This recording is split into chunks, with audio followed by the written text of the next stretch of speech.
السلام عليكم ورحمة الله وبركاته. ازيكم؟ عاملين ايه؟ يا رب تكونوا بخير. الفيديو بتاع النهاردة ان شاء الله هنعمل همبرجر الفراخ.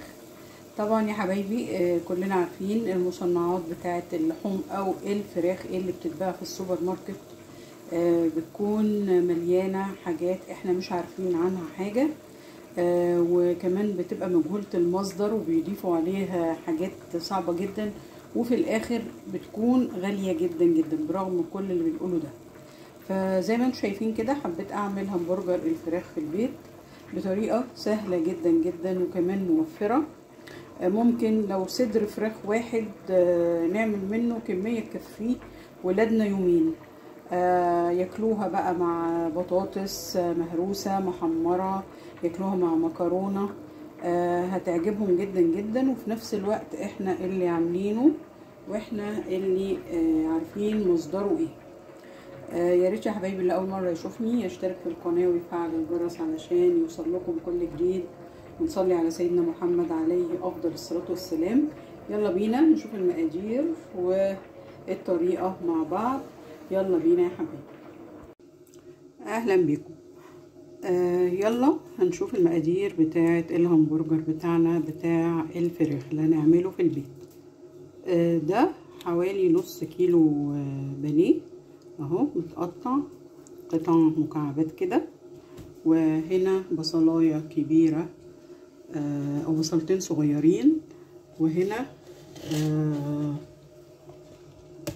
فول صويا تقريبا نص كوبايه فول صويا منقوعه ومتصفيه، ودول معلقتين بقسماط مطحون او فيجيتار على حسب اللي موجود عندنا في البيت. هنعمل ايه؟ هنبدا الاول طبعا بالبصل بتاعنا، هنحطه في الكبه علشان نفرمه، وبعد كده هنضيف بقيه الاضافات. خليكم معايا. فرمنا البصل، هنضيف عليه الفول الصويا ومعلقتين البقسماط، وهنكمل ضربهم مع بعض.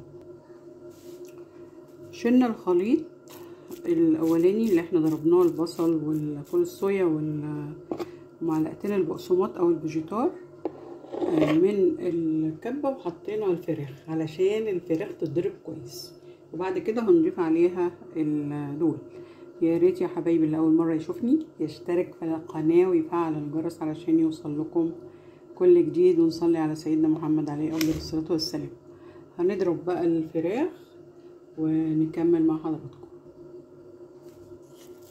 الفراخ بتاعتنا اتفرمت، هنحط عليها بقى الخليط التاني اللي احنا كنا فرمينه في الاول، ونخلطهم مع بعض، ونحط بقى التوابل بتاعتنا، فلفل اسود وتوابل همبرجر دي بتتجاب من عند العطار،